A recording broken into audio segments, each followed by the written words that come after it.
نہایت ہی واجب الاحترام میرے بزرگوں، دوستوں، بھائی، قرآن مجید فرقان حمید کی سورت البقرہ کے آغاز میں اللہ رب العزت نے حروف مقطعات ذکر کیے، الف لام میم۔ یہ حروف مقطعات ہیں، ان کے بارے میں مفسرین کرام کا کہنا یہ ہے کہ ان کے معنی یا اللہ پاک جانتا ہے یا اس کا رسول جانتا ہے۔ اللہ رب العزت کو ان کے معنی اس لیے معلوم ہے کہ رب تعالیٰ کا یہ اپنا کلام ہے۔ حضور نبی کریم صلی اللہ علیہ وآلہ وسلم کو ان کے معنی اس لیے معلوم ہے کہ یہ کلام حضور علیہ السلام کے سینہ اقدس پہ نازل ہے، اور حضور علیہ السلام قرآن مجید فرقان حمید کے شارح ہیں، مفسر ہیں، اور قرآن مجید فرقان حمید میں جو کچھ رب تعالیٰ چاہتے ہیں حضور علیہ السلام کو سب معلوم ہے، کیونکہ اللہ رب العزت نے اپنے محبوب کو قرآن کی تعلیم خود عطا، الرحمن واللہ، اس وجہ سے حضور علیہ السلام بھی ان کے معنی جانتے ہیں، مگر آپ نہیں جانتے، میں نہیں جانتا۔ تو پھر قرآن پاک میں یہ بھی ہے کہ یہ کتاب سراپا ہدایت ہے، سرچشمہ ہدایت ہے، تو الف لام میم میں ہمارے لیے کون سی ہدایت کا سامان پوشیدہ ہے؟ تو اس میں ہمارے لیے ہدایت یہ ہے کہ قرآن کی تلاوت کرنے والا شخص شروع سے اس کے ذہن میں یہ بات بیٹھ جائے کہ اگرچہ میں الحمد سے والناس تک تلاوت بھی کر لوں، اس کا ترجمہ بھی جان لوں، اس کی تفسیر بھی پڑھ لوں، پھر بھی میرا علم مصطفیٰ کریم صلی اللہ علیہ وآلہ وسلم کے برابر نہیں ہے، کیونکہ اس میں بہت سی ایسی چیزیں پھر بھی باقی ہوں گی کہ جیسا کہ حروف مقطعات ہیں کہ جن کی حقیقت کو یا اللہ جانتا ہے یا اس کا رسول جانتا ہے، لیکن آپ اور میں ہم نہیں جانتے۔ دوستان فکر، پھر اس کے بعد اللہ رب العزت نے ارشاد فرمایا ذالک الکتاب، یہ وہ بلند رتبہ کتاب، یہ وہ عظیم و شان کتاب۔ ذالک کا اس میں اشارہ بعید ہے، دور کے لیے آتا ہے، لیکن قرآن پاک قرآن پڑھنے والے کے قریب ہوتا ہے، یہ اس سے دور نہیں ہوتا کہ جس کے لیے دور کی بات کی جائے۔ تو پھر یہاں حضرت ضیاء الامت جسٹس پیر محمد کرم شاہ الازہری رحمۃ اللہ تعالی علیہ آپ ارشاد فرماتے ہیں کہ ذالک اس میں اشارہ بعید ہے، قرآن پاک پڑھنے والے کے قریب ہوتا ہے، تو پھر یہ اسلوب کیوں ہے، یہ انداز ربانی کیوں ہے، اس سے پتہ ہمیں کیا چلتا ہے؟ تو فرمایا اس لیے کہ اگرچہ قرآن پڑھنے والے کے قریب ہوتا ہے، لیکن قرآن اپنے مقام اور اپنے مرتبے کے اعتبار سے پڑھنے والے سے بہت بعید ہے، کہ انسان کی ذہن کی عقل اس بلندی تک نہیں پہنچ سکتی جن بلندیوں تک قرآن مجید فرقان حمید کی عظمت و شان۔ اس لیے فرمایا ذالک الکتاب کہ یہ وہ بلند رتبہ کتاب، اسی وجہ سے اس کا ترجمہ جس نے بھی کیا اس نے کہ یہ وہ بلند رتبہ کتاب ہے، یہ وہ عظیم و شان کتاب ہے، لا ریب فیہ، جس میں شک و شبہ کی کوئی گنجائش نہیں، یہ بہت بلند رتبہ کتاب۔ دوستو اور بھائیو، یہاں ہمارے لیے مقام غور یہ ہے کہ اللہ رب العزت جس کتاب کو فرمائے کہ یہ کتاب بہت بلند شان والی، عظیم المرتبہ کتاب، تو پھر اس کتاب سے ہمارا تعلق کتنا ہونا چاہیے، ہمارا لگاؤ کتنا ہونا چاہیے، ہماری جستجو اس کے سلسلہ میں کتنی ہونی چاہیے، طلب کتنی ہونی چاہیے کہ رب تعالیٰ جس کلام کی شان بیان فرما، جو رب کا اپنا کلام بھی ہے اور نازل اس ہستی پہ ہوا جو انبیاء کے سردار، اور اس کلام کو لے کر وہ فرشتہ آیا جو فرشتوں کا سردار، اور یہ کلام تمام کلاموں کی سردار، تمام کتابوں کی سردار۔ حضور اللہ صلی اللہ علیہ وسلم نے ارشاد فرمایا کہ انبیاء میں جو میری شان ہے قرآن پاک کی وہ شان باقی کتاب ہے۔ اس کی عظمت، اس کی فضیلت کا کون انکار کر سکتا ہے؟ لیکن ہماری آپ کی بدقسمتی دیکھیں کہ اس کلام سے جس طرح ہمیں فائدہ اٹھانا چاہیے تھا ہم وہ نہیں اٹھا، اس کے اسرار و رموز کو جس طرح سمجھنا چاہیے تھا وہ نہیں سمجھے جا۔ قرآن مجید فرقان حمید وہ کتاب نہیں کہ جس میں زندگی کے ایک شعبے کی بات کی گئی، مثلا کوئی کمپیوٹر کا علم اگر حاصل کر لیتا ہے تو یہ مفید تو ہے، اس میں فائدہ تو ہے، یہ بات ٹھیک ہے، کیونکہ ہم کمپیوٹر کی تعلیم بھی دیتے ہیں، اس کے مخالف نہیں ہے، فائدہ ہے، لیکن وہ فائدہ کس حد تک ہے کہ ایک بندے کو یا تو روزگار مل جائے گا یا وہ تھوڑا بہت اس پہ کوئی کام کر لے گا، لیکن کمپیوٹر کی تعلیم یہ نہیں بتائے گی کہ اخلاق کیسے سنوارنا ہے، کردار کو درست کیسے رکھنا ہے، دل کی بیماریوں کا علاج کیا ہے، روحانیت کا مسئلہ کیسے حل ہوگا، اولاد کی تربیت کیسے کرنی ہے، ماں باپ کا ادب کیسے کرنا ہے، تجارت کیسے کرنی ہے، زندگی کے رموز جو باقی ہیں ان کے بارے میں تو وہ کچھ نہیں بتائے۔ اس کا مطلب یہ ہے کہ پھر وہ اس کا علم جو ہے وہ زندگی کے متعلقہ چیزوں میں سے ضرور ہے، لیکن زندگی کے سارے مسائل کا حل نہیں۔ ریاضی کا علم ہے، وہ ایک شعبہ تو ہے زندگی کے شعبوں میں سے، کام آ جاتا ہے کبھی کبھی، لیکن سارے مسائل کا حل نہیں۔ کوئی اور علم لے لیں آپ، سائنس، ٹیکنالوجی، کیمیا، طب، بایو، یہ ساری چیزیں ان کے علوم حاصل کرنے چاہیے۔ ہم نے تو کبھی ان کے حاصل کرنے کی مخالفت نہیں کی، ان کی اپنی جگہ پہ ایک مقام ہے، فضیلت ہے، لیکن میرے بھائیو اور دوستو، آج جس سرچشمہ ہدایت کی ہم بات کر رہے ہیں، جس کتاب کی ہم بات کر رہے ہیں، یہ محض ایک کتاب نہیں ہے، یہ تمام علوم و فنون کی جامع کتاب ہے۔ زندگی کے اندر جتنے علوم ہیں، چاہے ان کا تعلق اس دنیا کے ساتھ ہو، چاہے ان کا تعلق آخرت کے ساتھ ہو، ان تمام علوم کا سرچشمہ قرآن مجید فرقان ہے۔ اس لیے یہ اس بات کا زیادہ مستحق ہے کہ ہم قرآن مجید فرقان حمید کی تعلیمات کو اہمیت، اس کو سمجھنے میں بھی، اس کا فہم حاصل کرنے میں اور اس کی برکات حاصل کرنے میں اور اس کی رحمتیں حاصل کرنے میں، کیونکہ قرآن مجید فرقان حمید ایسی بابرکت کتاب ہے کہ جس میں اللہ رب العزت نے شفا بھی رکھی اور رحمت بھی رکھی۔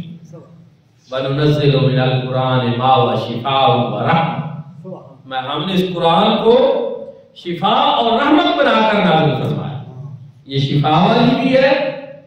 اور یہ رحمت والی، اس کی برکتیں ہیں، اس کا فیض ہے، اس کا نور ہے، جس سینے میں یہ آتا ہے وہ سینہ روشن اور منور ہو جاتا ہے۔ یہاں اس ضمن میں اتنا ضرور کہوں گا کہ ان لوگوں کو جو اس کتاب کا علم سیکھتے ہیں پھر آگے سکھاتے ہیں، دوسرے لوگوں سے بہتر کہا گیا، فرمایا کہ تم میں سب سے بہتر وہ ہے، خیرکم من تعلم القرآن وعلم، تم میں سب سے بہتر وہ ہے جو قرآن سیکھے اور سکھائے۔ اس کو فضیلت دی گئی۔ اس کا مطلب یہ کہ دوسرے علم والے بھی ان کا مقام ہے، لیکن تم میں سب سے بہتر وہ ہے جو قرآن کو سیکھے اور قرآن کو سیکھے، کیونکہ یہ کتاب سب سے بہتر ہے، اس کا علم سب سے بہتر ہے، اس کا مقام اور مرتبہ سب سے بڑھ کر ہے جو اللہ پاک کا کلام۔ باقی انسانوں کے تخلیق شدہ چیزیں ہیں، باقی علوم جو ہیں وہ انسانوں نے مرتب کیے ہیں، لیکن یہ اللہ رب العزت کا کلام، اس لیے باقی علوم کی ہم نفی نہیں کرتے، لیکن کبھی وہ علم اس کے برابر نہیں ہو سکتا، اس کی برابری نہیں ہے۔ اور حضرت اقبال نے بڑی پیاری بات کی کہ گر تو میں خواہی کہ مسلمان زیستان نیست ممکن جز با قرآن زیستان، کہ اگر تم یہ چاہتے ہو کہ تم ایک مسلمان کی زندگی جیو تو یہ تبھی ممکن ہے جب تم قرآن کے ساتھ اپنے تعلق ہو، ویسے یہ ممکن نہیں ہے، نیست ممکن نہیں ہے جز با قرآن زیستان، ہاں قرآن کے ساتھ تعلق جوڑ لو تو پھر اثر ہونا۔ تو یہ اصل چیز ہے کہ آج ہماری دلچسپی ان چیزوں میں ہے جن کے ساتھ ہماری معیشت جڑی، ہم اپنے بیٹے کو وہ علوم پڑھانے میں زیادہ دلچسپی رکھتے ہیں کہ جن کی وجہ سے اس کو روزگار اچھا ملے۔ کریں ایسا، کوئی حرج نہیں ایسا کرنے میں، کہیں ممانعت تو نہیں ہے، لیکن ہمارا کہنا صرف یہ ہے کہ ترجیحات میں سب سے پہلی چیز علوم قرآن کی ہونی چاہیے۔ ترجیحات قرآن پاک کو ترجیح دینا چاہیے، اس کو ماخذ سمجھنا چاہیے تھا، اور اس سے جو قربت ہونی چاہیے تھی، جو دل لگی ہونی چاہیے تھی، اور اس کو حاصل کرنے کا جو شوق ہونا چاہیے تھا وہ بھی اسی طرح ہونا چاہیے تھا، بلکہ اس سے بڑھ کر ہونا چاہیے تھا جیسا کہ دوسرے علوم میں ہم دیکھتے ہیں۔ جتنی کوشش ہم دیکھتے ہیں، آپ کبھی دیکھیں دنیاوی علوم کے لیے کتنی بھاری فیسز والدین ادا کرتے، بچے کو دنیاوی علوم سکھانے کے لیے ان کی کتنی تیاری کرواتے ہیں، ان کے لیے لباس کس طرح کا استعمال کیا جاتا ہے، ان کے لیے کوشش کتنی کی جاتی ہے کہ وقت پہ پہنچتے ہیں یا نہیں، گاڑیاں لگوائی ہوئی ہیں، بہت سارے سلسلے ایسے کیے ہوئے۔ لیکن دوسری طرف صرف میں اپنے مدرسے کے لیے یہ بات نہیں کر رہا، سارے مدرسوں میں آپ نظر دوڑائیں، جہاں بھی بچے پڑھ رہے ہیں ان کے لیے والدین کی کتنی کوشش ہو، ان کا کتنا خیال رکھتے ہیں، ان کا کتنا چیک کرتے ہیں کہ یہ کتنا پڑھ رہا ہے یا نہیں پڑھ رہا، اس ماحول کو کتنا چیک کرتے ہیں جس ماحول میں وہ بچہ پڑھ رہا۔ میرے بھائی اور دوستو، کیوں؟ صرف اس لیے کہ وہاں فیس نہیں لیتے، اور یہاں ہم جیب سے فیس دیتے ہیں تو اس لیے اتنی اہمیت ہے۔ یہ اگر ایسا ہے تو یہ ہماری بڑی بدقسمتی۔ میرے نزدیک جہاں قرآن کے لیے ہم بچے کو بھیجیں اس چیز کو زیادہ اہمیت ہونی چاہیے، وہ اس بات کا زیادہ مستحق ہے کہ ہم اس کا خیال رکھیں، اس کے ماحول کو بہتر کریں، اس کی کوئی اگر اس کی تعلیم میں پریشانی آ رہی ہے تو اس کو دور کریں، کیونکہ وہ کوئی عام طالب علم نہیں، اور وہ کسی عام علم کے لیے نہیں گیا، دنیاوی علم کے لیے نہیں گیا، بلکہ وہ قرآن مجید فرقان حمید کے لیے۔ آج ہماری اسی ترجیح نہ ہونے نے ہمیں بہت پیچھے کر دیا۔ میرے بھائی اور دوستو، اگر ہم آج بھی قرآن مجید فرقان حمید کی عظمت و شان کو سمجھیں اور قرآن مجید فرقان حمید ہماری پہلی ترجیح بن جائے، اس کا پڑھنا، اس کا پڑھانا، اس کا سیکھنا، اپنے بچوں کو تعلیم دلوانا، تو یقیناً اس کی برکات بھی ہمیں حاصل ہے۔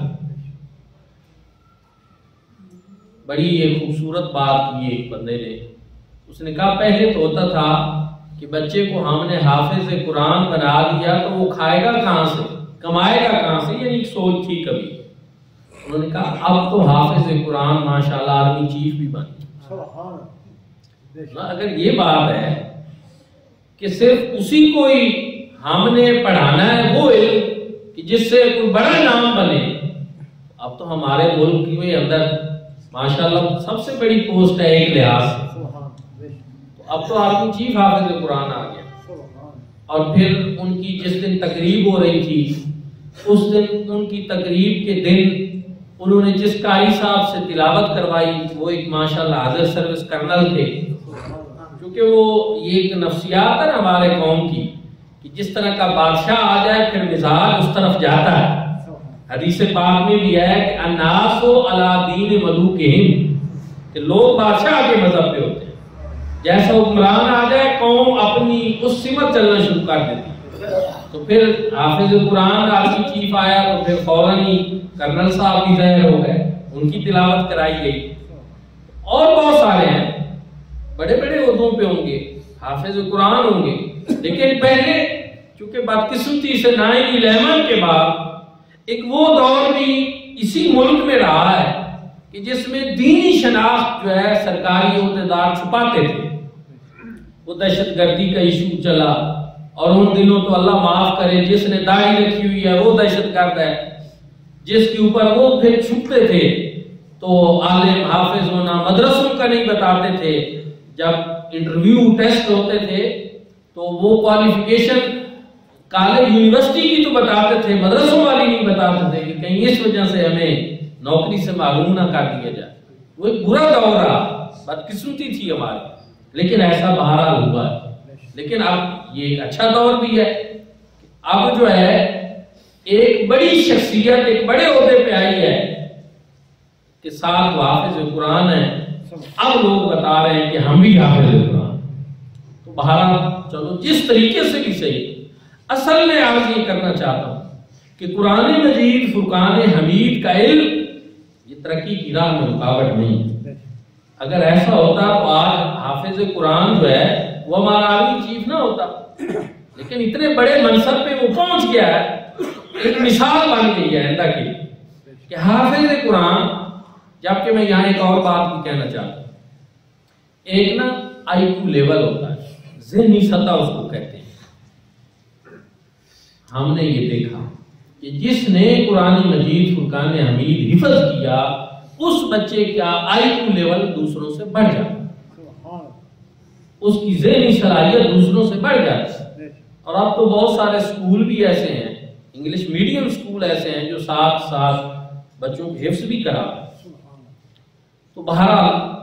تھوڑی سی اگر قوم بھی توجہ اس طرف لے آئے اور اس طرف سمجھے اپنی اخروی نجات کے لیے,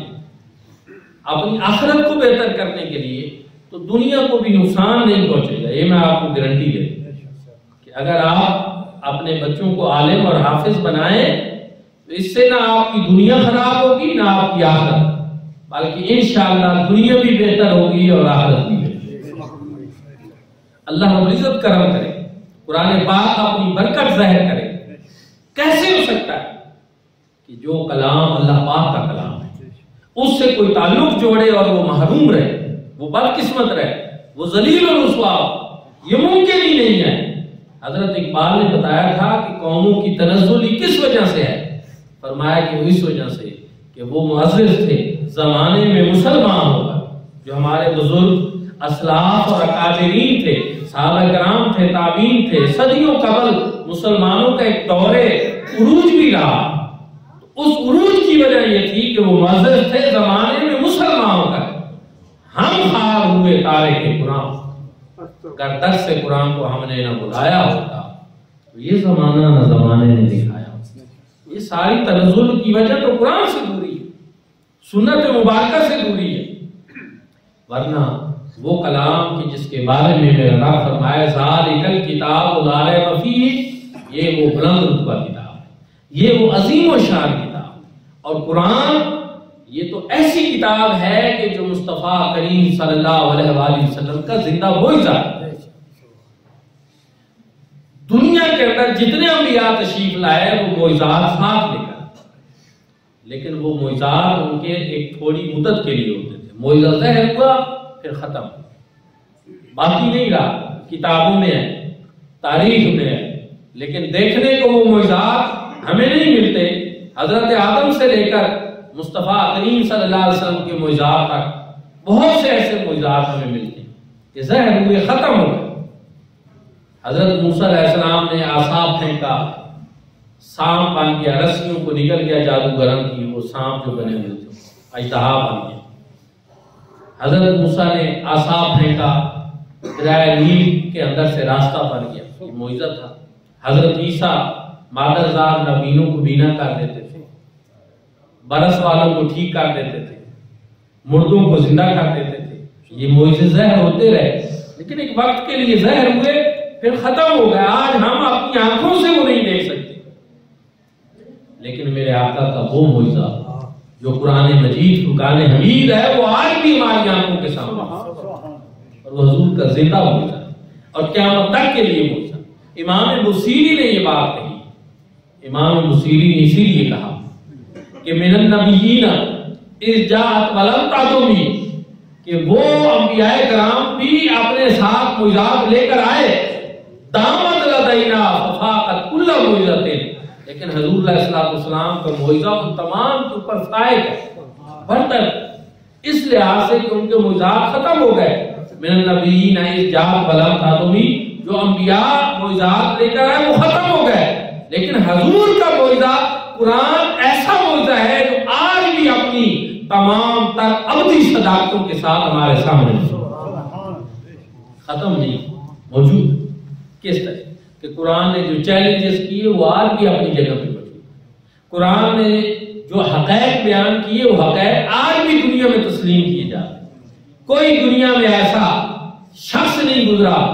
جو قرآن کی بیان کرتا حقیقت کو جھٹلا سکے،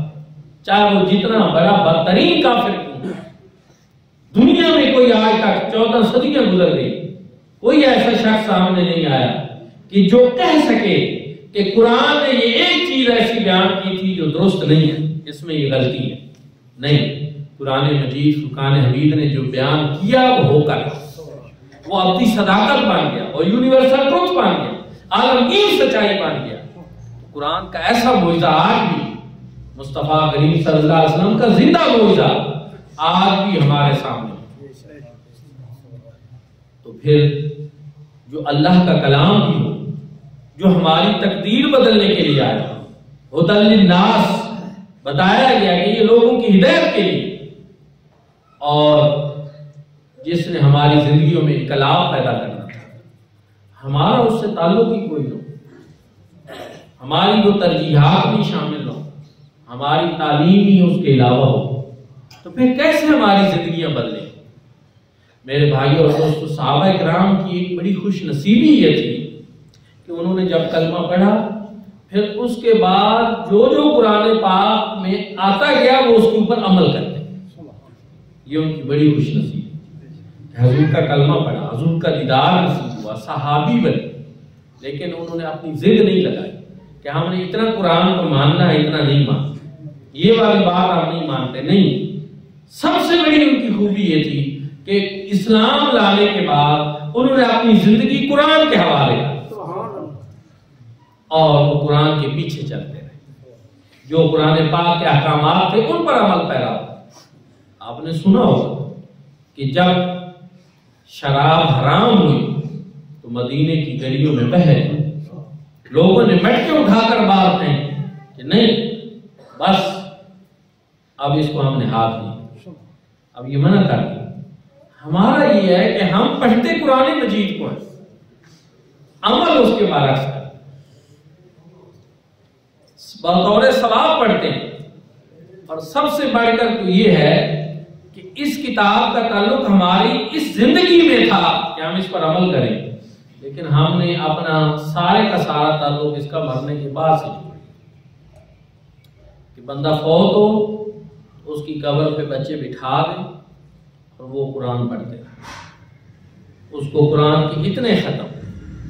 اچھی بات ہے، سال ثواب برحق ہے، اور اس کی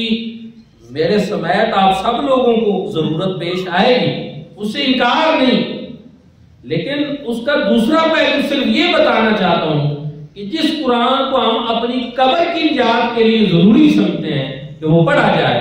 اپنی زندگی میں اس قرآن پاک کے اوپر ہم عمل کیوں نہیں؟ اس کو سمجھتے کیوں نہیں ہے، سیکھتے کیوں نہیں، عمل کیوں نہیں کرتے؟ یہی ایک چیز ہے کہ اس کے اوپر دعوت فکر ہے آپ سامنے،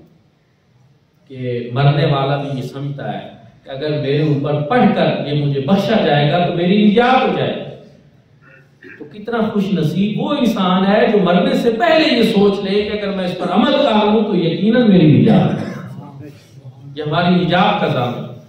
اس لیے اللہ پاک ہمیں ان خوش نصیبوں میں کرے جو قرآن مجید فرقان حمید پر زندگی میں عمل کرے، اس کو پڑھے، اس کو سمجھے۔ دنیا کے اندر غیروں نے بھی قرآن مجید فرقان حمید کی بہت ساری باتیں اپنائی اور آج وہ ہمارے اوپر حکمرانی کا، لیکن ہم وہ بد نصیب قوم ہیں کہ جس کے پاس یہ نسخہ کیمیا ہے جو زندگیاں بدل دیتا ہے، تاریخ میں جس نے زندگیاں بدلی تھی، لیکن آج ہمارا اس سے تعلق ایک رسمی سا ہے، بس ایک رسم ہی پوری ہو رہی ہے، ورنہ جس گہرائی میں اور جس قلبی وابستگی کے ساتھ ہمارا قرآن مجید فرقان حمید سے تعلق ہونا چاہیے تھا وہ ہمیں نظر نہیں آتا۔ تو وہ تمام چیز اگر ایسا ہے تو پھر وہ تمام ذرائع جن سے قرآن کی تعلیم عام ہونی ہے وہ آج ہماری ترجیح ہی ہوتی، وہ جگہ، وہ قاری صاحب، وہ عالم دین جو قرآن کو پڑھاتا ہے، قرآن کو سکھاتا ہے، تو اس کی خیر خبر لینا بھی پھر ہماری ترجیح میں ہو۔ وہ مدارس دینیہ جہاں سے قرآن کی تعلیم دی جاتی ہے پھر وہ بھی ہماری ترجیح میں ہو۔ ٹھیک ہے، ایک بندہ سمجھتا ہے کہ میری اب عمر نہیں رہی کہ اب اس انداز میں اس کی تعلیم حاصل کر سکتا، تو پھر اس کو یہ چاہیے کہ وہ اپنا یہ ازالہ اس کفارے کی صورت میں کرے کہ وہ مدرسے کے ایک بچے کی سرپرستی اپنے ذمہ لے، وہ کفالت ذمہ لے، یہ بچہ جو قرآن پڑھ رہا ہے